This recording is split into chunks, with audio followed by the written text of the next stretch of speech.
Hello friends, welcome back to my YouTube channel. मैं अभी just नहा के आई हूँ और ये देखिए मेरे चेहरे पर क्या हो गया है। पता नहीं क्यों ऐसे से दाने आते रहते हैं। जब मैं दवा कुछ लगाती हूँ तो ये ठीक हो जाते हैं, फिर मतलब कि कुछ 15-20 दिन या 1 महीना होता है तो फिर निकलता है। मुझे लगता है मुझे स्किन डॉक्टर से दिखाना ही पड़ेगा। फ्रेंड, अभी मैं जस्ट नहा कर आई हूँ तो चलती हूँ, अब थोड़ा सा रेडी हो लेती हूँ और पूजा कर लेती हूँ। वैसे तो मैं सुबह के टाइम में ज़्यादा रेडी नहीं होती हूँ, कहीं अगर बाहर निकलती हूँ तो ही मैं थोड़ा रेडी होती हूँ, मेकअप करती हूँ। अभी मैं सिर्फ यहाँ पर थोड़ा सिंदूर लगाऊंगी और बिंदी लगाऊंगी, क्योंकि पूजा करने से पहले हमें ये सब करना ज़रूरी होता है। यही तो हम सुहागिनों की पहचान होती है, क्योंकि जब हम पूजा करने जाएं तो हमारे पैरों में महावर, मांग में सिंदूर, माथे पे बिंदिया तो होनी ही चाहिए। आज मैंने बालों को साफ़ किया है, मेरे बाल भीगे हुए हैं, इसलिए मैंने अपने बालों में कपड़ा लपेटा हुआ है। इसलिए मैं अभी बाल अच्छी तरह से कंघी नहीं करूँगी, बस ऐसे ही सिंदूर लगाकर, बिंदी लगाकर सबसे पहले पूजा करूँगी, फिर बालों को सुखाकर तब कंघी करूँगी। मैं हफ्ते में 2 बार तो बाल को ज़रूर ही धो लेती हूँ। अब मैं यहाँ पर थोड़ा सा लैक्मे का मॉइस्चराइजिंग क्रीम लगा रही हूँ, क्योंकि जब तक ये चेहरे पर न लगा लूँ ना, चेहरा खिंचा खिंचा हुआ सा लगता है। सुबह के टाइम इतने सारे काम ही हो जाते हैं कि अपने लिए तो टाइम निकालना ही मुश्किल हो जाता है। ये है मेरा पूजा रूम फ्रेंड्स। देखिए मैंने इस तरह से भगवान की फ़ोटो को सजा के रखा हुआ है। तो चलिए मैं सबसे पहले पूजा कर लेती हूँ, फिर उसके बाद आपसे मिलती हूँ।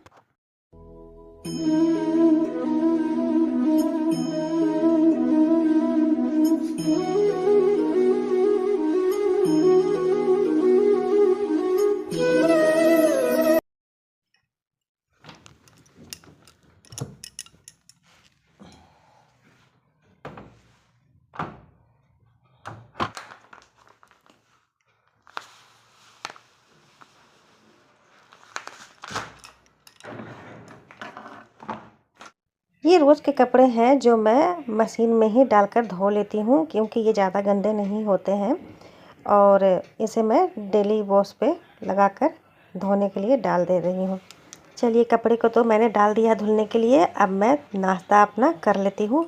मैंने आज करेला और आलू का भुजिया बनाया है और 2 रोटी ली है, और मैंने जो लहसुन की चटनी बनाई थी वो है। इस रूम का बिस्तर मैंने साफ़ नहीं किया था फ्रेंड्स, इसलिए मैं नहाने के बाद ही इसे साफ़ करने के लिए आई हूँ, क्योंकि मेरे हस्बैंड जो थे वो थोड़ा लेट तक सोए हुए थे, उनकी तबीयत ठीक नहीं थी। जब वो नहाकर बाहर गए तो फिर मैंने सोचा कि मैं नहाने के बाद ही इसे साफ़ कर लूँगी। तो मैंने यहाँ पर मच्छरदानी को ऊपर किया और अब मैं बेड को अच्छी तरह से साफ़ करके आपसे बातें करती हूँ।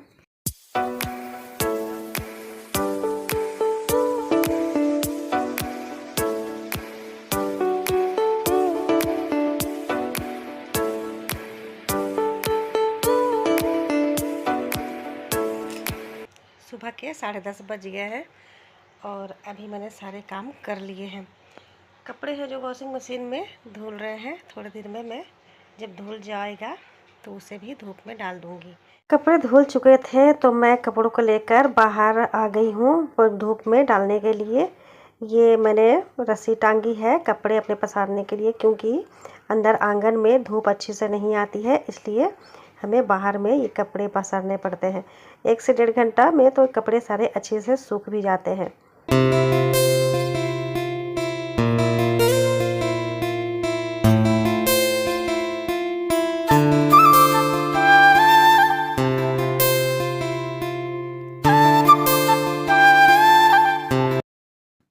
एक बजे के टाइम तक मेरी बेटी भी स्कूल से आ चुकी थी, तो वो बहुत थक गई थी धूप में। तो उसने कहा कि मम्मी तरबूज काटो, खाने का मन कर रहा है। तो फिर मैं लग गई तरबूज को काटने में, और फिर काट कर मैंने अपनी बेटी को तरबूज खाने को दिया। गर्मियों के मौसम में तो सारे फल अच्छे से मिलते हैं, जैसे कि आम, तरबूज, खरबूज, अंगूर, संतरा।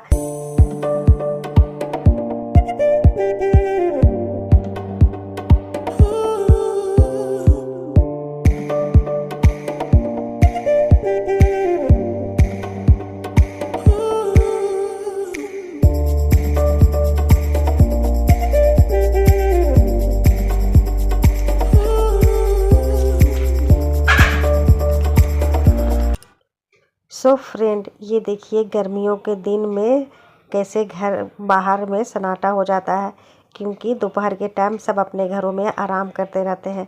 और आदमियों से पूछिए जो कि घर से कमाने निकलते हैं इतनी धूप में, उन्हें कैसा लगता होगा। शाम के 6 बजे रहे हैं और देखिए मेरे पति सब्जियां लेके आए हैं, भिंडी, बैगन, शिमला मिर्च।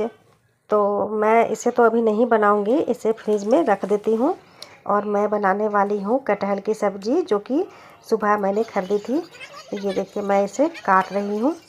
कटहल की सब्ज़ी को काटना बहुत ही मुश्किल होता है, इसलिए मैं कटवा कर ही ज़्यादातर कटहल को मंगवाती हूँ, क्योंकि इसे काटने में ये बहुत टाइट जो होता है ना, काटना बहुत मुश्किल होता है।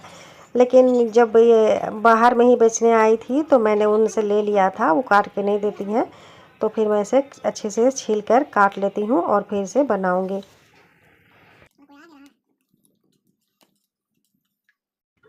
अब मेरे यहाँ तो चूड़ा आए दिन हर रोज़ बनता ही रहता है, क्योंकि मेरे यहाँ शाम को सबको स्नैक्स खाने की जो आदत हो चुकी है वो कभी नहीं जाएगी।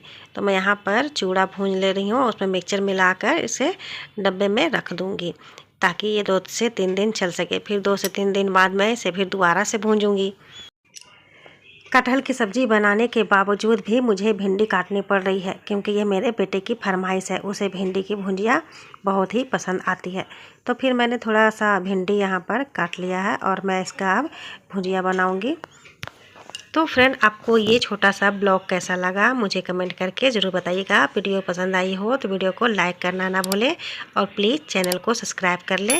Thanks for watching. मिलती हूँ अगले ब्लॉग में।